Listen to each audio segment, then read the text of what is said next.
Kami Muhammadiyah juga memahami pada setiap periode kepemimpinan nasional punya concern dan komitmen untuk membangun Indonesia, termasuk membangun bidang ekonomi.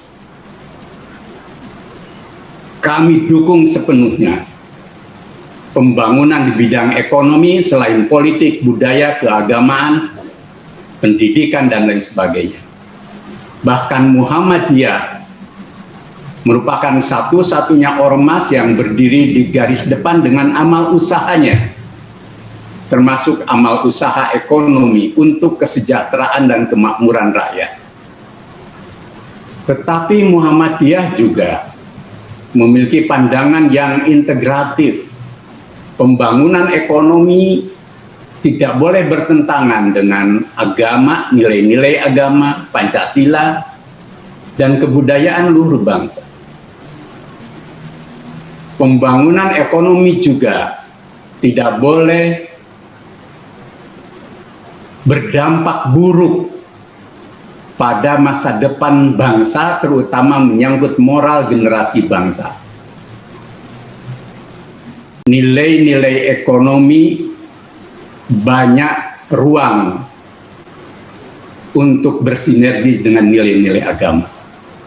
Karena itu, dengan rendah hati bahwa berbagai kebijakan yang bertentangan dengan nilai agama, Pancasila, dan nilai luhur bangsa semestinya tidak dilakukan.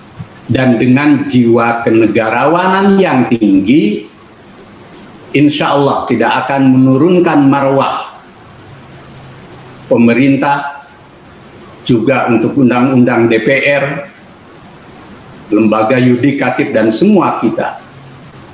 Bangsa ini perlu belajar dari pengalaman-pengalaman masa lalu bahwa kita bisa maju karena kita bersatu, dan kita bisa maju karena kita menghargai nilai-nilai luhur agama, Pancasila, dan kebudayaan luhur bangsa.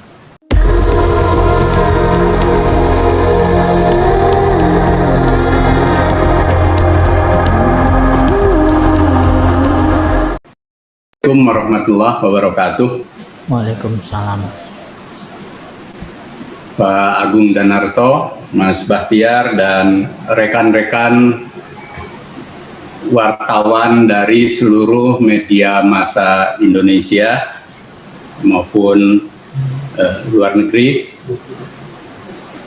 Siang hari ini, pimpinan Pusat Muhammadiyah akan menyampaikan pernyataan sikap mengenai Peraturan Presiden Nomor 10 Tahun 2021 yang nanti akan dibacakan oleh Dr. Haji Agung Danarto selaku Sekretaris PP Muhammadiyah. Saya akan memberi prolog atau iftitah bagaimana Muhammadiyah memandang dan sekaligus juga menyikapi berbagai persoalan kebangsaan dan kenegaraan.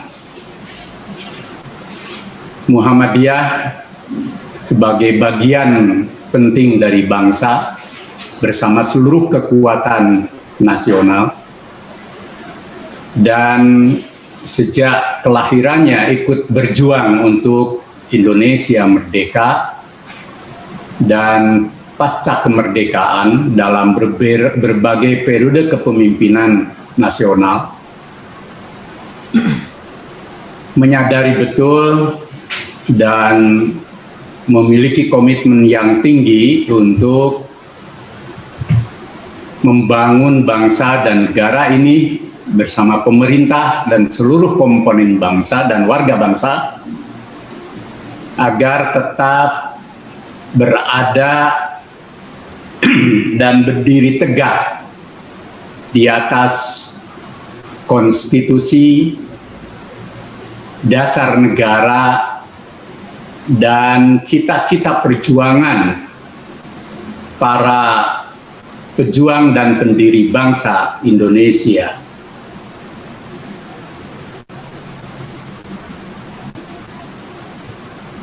Karena itu Muhammadiyah ketika memberi pandangan, masukan, mendukung, atau juga melakukan kritik yang konstruktif terhadap kebijakan-kebijakan negara, kebijakan pemerintah, itu merupakan bagian dari komitmen Muhammadiyah pada cita-cita, jiwa, pikiran, dan keberadaan Indonesia sebagaimana jiwa dari para pejuang dan pendiri bangsa. Dalam konteks membangun pun Muhammadiyah selalu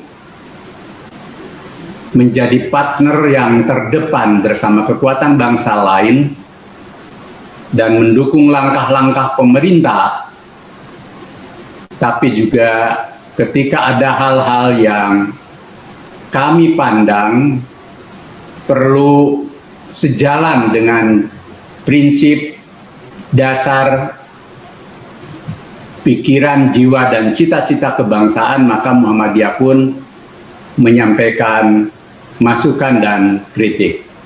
Masukan dan kritik itu bukan dalam posisi primordialisme keagamaan, tetapi dalam konteks dasar pikiran dan cita-cita kita berbangsa, bernegara, dan dalam konteks keagamaan bukan primordialisme, tetapi memang merupakan tanggung jawab moral umat beragama dan kekuatan agama yang dijamin oleh konstitusi dan telah bersama-sama berjuang untuk Indonesia.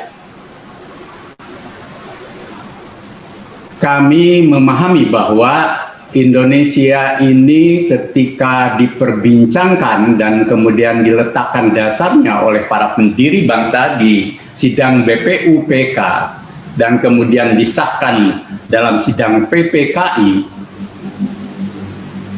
tahun 1945 setelah kita proklamasi kemerdekaan 17 Agustus,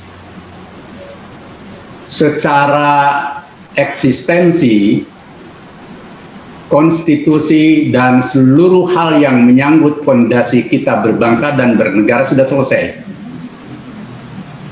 Bahkan cukup kokoh para pendiri bangsa meletakkan fondasi itu. Bung Karno menyebutnya sebagai filosofis Grundslag atau Wet and Sound, di mana Pancasila dengan 5 dasarnya dan sila pertama ketuhanan yang Maha Esa itu merupakan dasar filosofis dan pandangan dunia, pandangan hidup berbangsa dan bernegara dari Republik tercinta ini. Di dalam konstitusi dasar kita, khusus dalam pembukaan, bahkan perjuangan kemerdekaan kita itu berkat rahmat Allah yang Maha Kuasa. Agama memperoleh tempat yang sangat fundamental di dalam konstitusi negara kita. Selain menjadi satu dari 5 sila Pancasila, yakni ketuhanan yang Maha Esa, juga di dalam pasal 29 menjadi sangat jelas tentang eksistensi kita berbangsa dan bernegara, di mana agama dan kepercayaan itu memiliki posisi yang dijamin oleh konstitusi. Bahkan di dalam pasal 31 tentang pendidikan nasional, di situ disebut tentang pendidikan iman dan takwa dan berakhlak mulia sebagai satu kesatuan dengan pengembangan ilmu pengetahuan dan teknologi. Bahkan di ayat 5 pasal 31 disebutkan pemerintah memajukan ilmu pengetahuan dan teknologi dengan menjunjung tinggi nilai-nilai agama dan persatuan bangsa untuk kemajuan peradaban serta kesejahteraan umat manusia. Kesimpulannya apa? Bahwa Indonesia, negara Republik Indonesia dengan Pancasila, NKRI, kebinekaan, dan UUD 45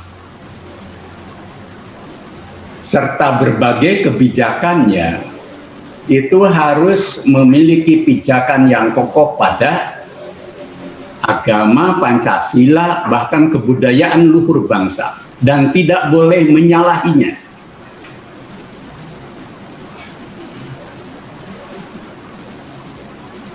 Kami Muhammadiyah juga memahami pada setiap periode kepemimpinan nasional punya concern dan komitmen untuk membangun Indonesia, termasuk membangun bidang ekonomi.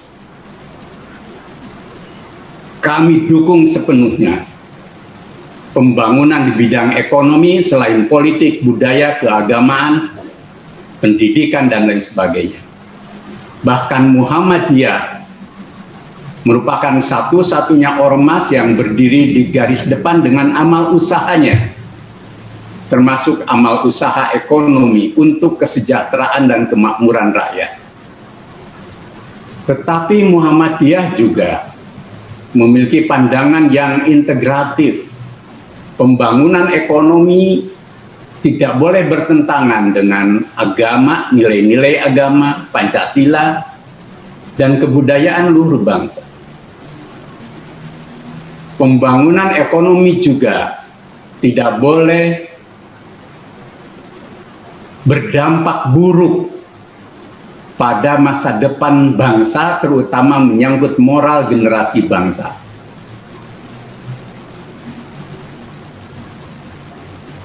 Syukur dan harus semestinya pembangunan ekonomi, politik, budaya juga terintegrasi dengan nilai-nilai agama dan kebudayaan luhur bangsa.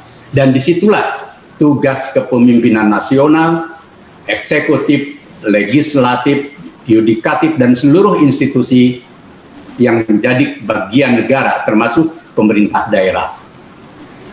Dan tidak boleh ada yang bertentangan dan berlawanan demi pembangunan ekonomi atau politik atau apapun.